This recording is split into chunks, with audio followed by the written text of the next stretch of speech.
There is a strange moment that happens the first time someone cuts open a yacon root. At first, nothing about it looks especially promising.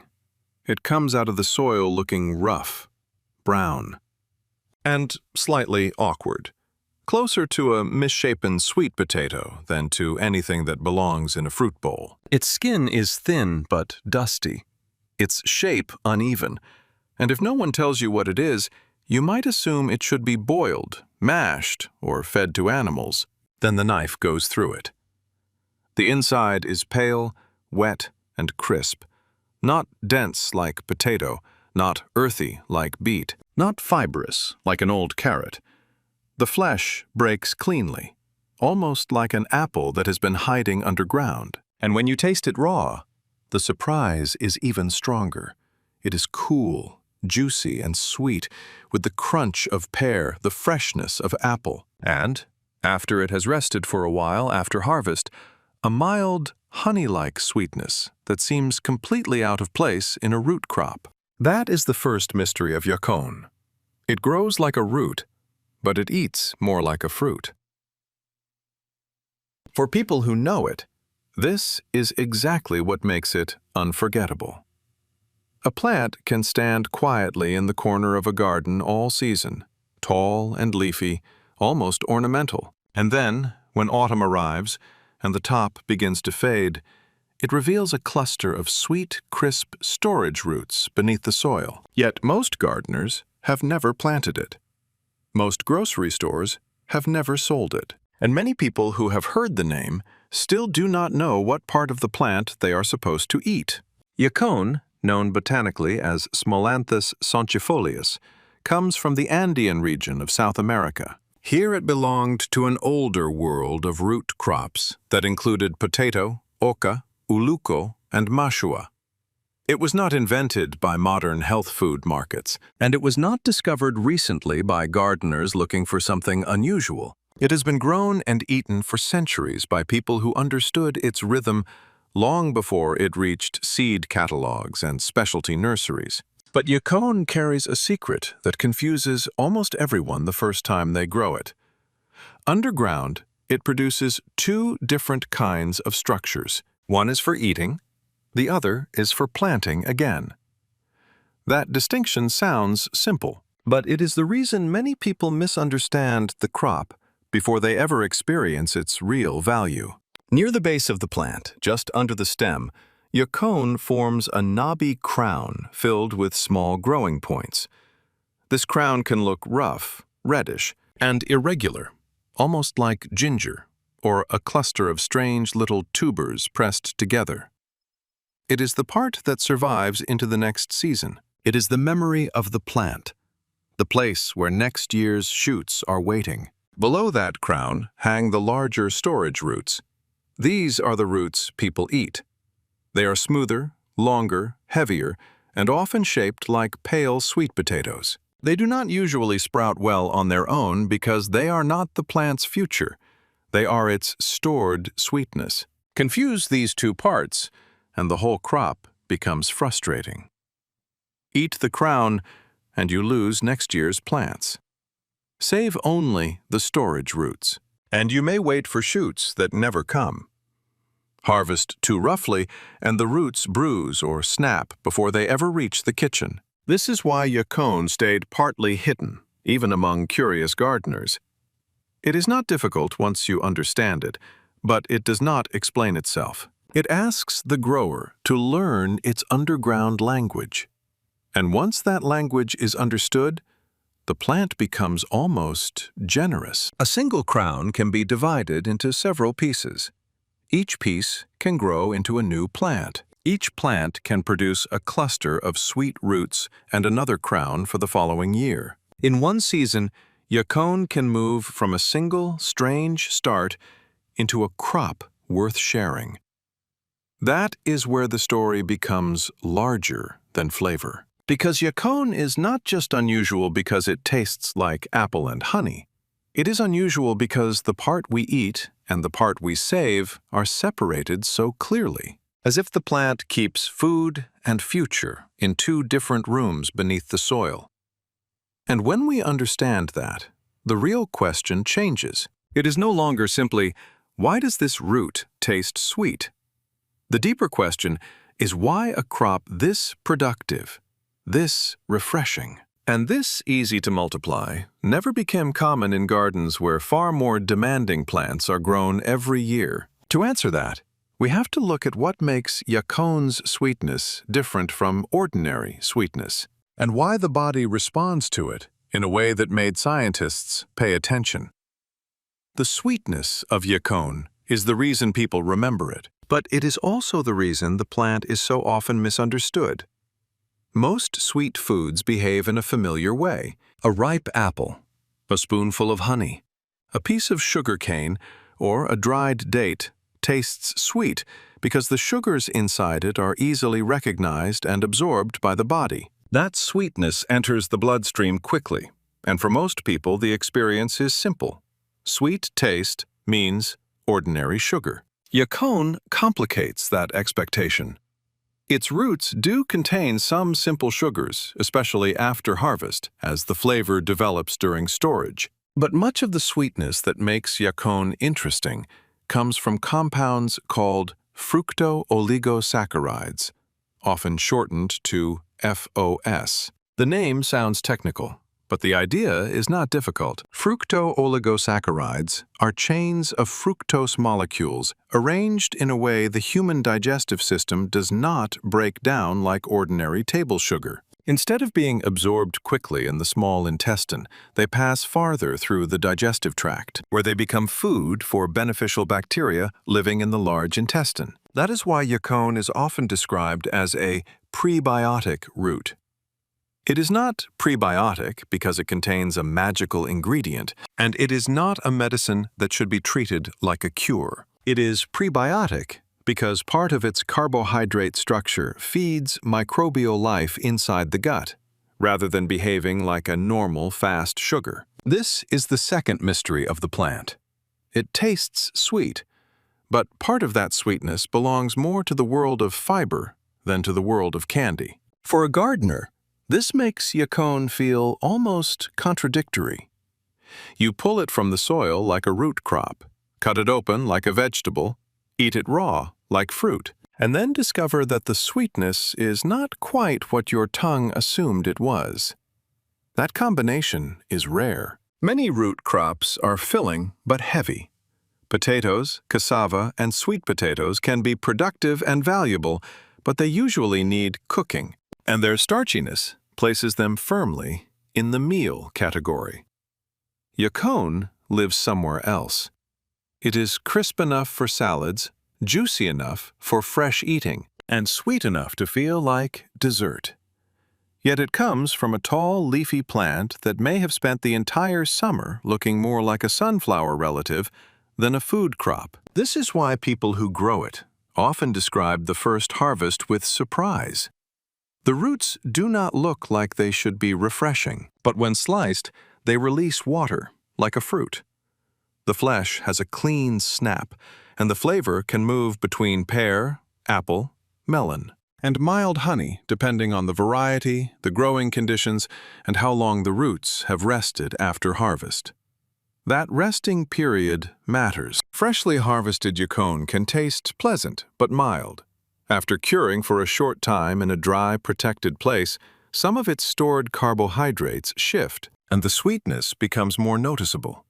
The root that seemed simply crisp at harvest can become richer after waiting, as if the plant finishes its flavor after it leaves the soil. This post-harvest change is one reason yacon never fit neatly into ordinary expectations. A carrot tastes like a carrot when it is pulled. A potato is understood as a cooking crop. An apple is picked from a tree and sold as fruit. Yacon asks for a different category. It is dug like a root, cured like a storage crop, eaten like fruit, and studied like a prebiotic food. That confusion may seem small, but in markets, confusion is often enough to keep a crop obscure. Still, for home gardeners, the confusion becomes an advantage once the plant is understood. Yacon does not need to be explained to a shipping department or displayed perfectly under supermarket lights. It only needs someone to plant the crown, wait through the season, harvest carefully, and learn which roots are for eating and which pieces are for next year. That simplicity is part of its power. But the same traits that make yacon generous in a garden make it awkward in a commercial system. It grows large, bruises easily, carries an unfamiliar name, and produces propagation material that can be shared from gardener to gardener without anyone needing to buy it again each year. In other words, yacon does not behave like a modern product. It behaves like an old crop. And to understand why that matters, we need to leave the kitchen for a moment and look at the plant in the ground, where its real strength is not just its sweetness, but the quiet abundance it can produce when given one full growing season. In the garden, yacon does not behave like a delicate specialty crop. It begins modestly, with a crown piece planted after the danger of frost has passed. But once the soil warms and the roots establish themselves, the plant often grows with surprising confidence. Tall stems rise through the season, broad leaves unfold, and by late summer, the plant can look almost ornamental, as if it belongs more in the background of a flower border than in a vegetable bed. This is part of what makes yacon so deceptive. For months, the visible plant gives away very little. It does not hang fruit where the gardener can watch it ripen, and it does not push edible leaves that invite harvesting through the season. Its real work happens underground, where the plant quietly stores water, sweetness, and energy in thick roots that swell beneath the crown. The gardener has to wait. That patience is important because yacon is usually harvested near the end of the growing season, after cool weather begins weakening the top growth. When the leaves yellow and the stems begin to collapse, the plant is not failing in the ordinary sense. It is finishing its cycle, pulling the season's work below the soil into the storage roots. This is when the harvest begins, and it must be done carefully. Yacon roots are not hard like potatoes, and they do not forgive rough handling very well. They are crisp, watery, and brittle, which makes them refreshing to eat, but easy to damage with a shovel. A careless cut can split a root before it ever reaches the kitchen, and bruised roots do not store as cleanly as unbroken ones. This is why experienced growers use a fork and lift the soil gently from outside the plant, loosening the root mass before pulling anything by hand. The goal is not to rip the plant from the ground, but to reveal it.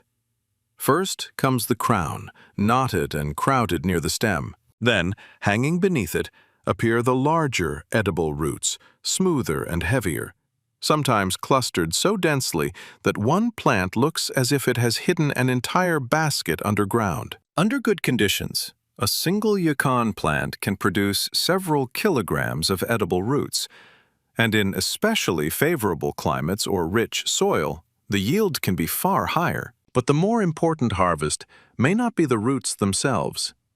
It is the crown. Because once the edible roots are removed, the crown can be divided into pieces, each with growing buds capable of producing a new plant the following season. One plant can become several. Several can become a row. A row can become enough to share with neighbors. This is one of the reasons yacon feels so different from crops that must be purchased again and again. It multiplies through relationship. A gardener does not simply harvest food. The gardener also harvests next year's planting material. And if the crown is stored correctly through winter, the crop does not need to begin again from a packet, a store shelf, or a supplier. It begins from its own memory. That kind of plant fits beautifully into a home garden, but it does not fit as easily into a commercial grocery system. Modern food distribution prefers crops that are predictable, standardized, and easy to explain. Potatoes have a familiar category. Apples have a familiar category. Carrots have a familiar category. Customers know how to store them, how to cook them, and what they should cost. Yacon enters the market with questions attached. Is it a fruit or a vegetable? Should it be cooked or eaten raw? Why does it look like a root but taste like pear? Why does it become sweeter after storage? And what is the difference between the edible roots and the crown? Every unanswered question slows a sale. Then there is the problem of handling. The same crisp, watery flesh that makes yacon pleasant to eat also makes it vulnerable after harvest. It can bruise, crack, and lose quality if handled like potatoes, or tossed through long supply chains without care. For small growers and home gardeners, this is manageable. For large grocery systems, it becomes an inconvenience, and crops often disappear from public attention for reasons exactly like this. They do not need to be banned. They do not need to fail. They only need to be awkward. Awkward to ship. Awkward to name. Awkward to explain. Awkward to sell beside crops that customers already understand. Yacon became one of those crops. It remained alive in the places that knew it, and it continued moving quietly through gardeners, specialty growers, and people willing to try something unfamiliar. But it never became common in the way its productivity might suggest it should have. This is the structural reason behind its obscurity. The plant is not weak. The market is simply not built around plants like it. A crop that multiplies easily from saved crowns, tastes best when handled gently, and requires explanation before purchase, is not the easiest crop to turn into a mass product. But for the home gardener, those same traits are almost advantages. The roots do not need a marketing campaign when they are pulled fresh from the soil. The flavor does not need a label when someone cuts one open and tastes it for the first time. The crown does not need a supply chain when it can be divided and passed from one hand to another. That is why yacon's future may not depend on supermarkets at all. It may depend on gardeners who understand what the plant is offering. Not just a sweet root, but a crop that teaches patience, rewards careful harvest, and returns the next season before the current one has fully ended. But growing yacon is only half the story. To get the best from it, the gardener has to know what happens after harvest, because the root that comes out of the ground is not always the root at its sweetest. After yacon is lifted from the soil, the harvest is not completely finished. Many crops reach their best flavor at the exact moment they are picked, but yacon often asks for a little more time. When the roots first come out of the ground, they can be crisp, watery, and mildly sweet. But after resting in a dry, protected place, their flavor often becomes deeper and more rounded. This is one of the quiet secrets of the crop. The sweetness develops after harvest. A gardener who tastes yacon immediately may enjoy it, but a gardener who lets the roots cure for a short time may understand why people compare it to apple, pear, melon, or honey. The flesh remains fresh and crunchy, but the sweetness becomes clearer, as if the root needed a final pause between soil and table. Storage requires the same kind of patience. The edible roots should be handled gently, kept cool and dark, and left unwashed if they are going to be stored for more than a short time. A little dry soil on the skin is less dangerous than excess moisture, because washing can encourage rot when roots are stored too early or packed too tightly. The crowns need different treatment. They are not food for the kitchen. They are planting material for the next season, and they must be protected from freezing, drying out, or rotting before spring returns. Many growers store crown pieces in slightly moist material, such as sand, sawdust, or another loose medium that keeps them alive without making them wet. This separation is the final lesson yacon teaches. The roots are the harvest. The crown is the future. Once a gardener understands that, the plant becomes much easier to keep. The edible roots go to the kitchen. The crowns go into storage. And when the next season arrives, the the cycle begins again, without needing to buy the plant all over. In the kitchen, yacon is usually best understood as a raw food first. It can be peeled and sliced into sticks, added to salads, grated with carrots, mixed with citrus, or served beside apples and nuts. Lemon or lime juice helps keep the cut flesh from browning, and the acidity also sharpens the sweetness in a way that makes the root feel even more fruit-like. It can also be cooked, roasted, or reduced into syrup. But heat changes the experience. Some people enjoy that deeper flavor, while others prefer the fresh crunch that makes yacon so unusual in the first place. The simplest preparation is often the most convincing. Cut the root. Peel it if the skin is rough. Slice it thin. Taste it before explaining it. That last step matters, because yacon is one of those crops people understand through the mouth faster than through description. You can tell someone it is an Andean root rich in fructo-oligosaccharides, and they may nod politely without much interest. But hand them a slice that tastes like crisp apple and mild honey from a plant that grew quietly in the corner of the garden, and the question changes immediately. Where did this come from? That question is how forgotten crops begin returning. Not through advertisements, not through grocery displays, not through a perfect label that finally explains everything at once.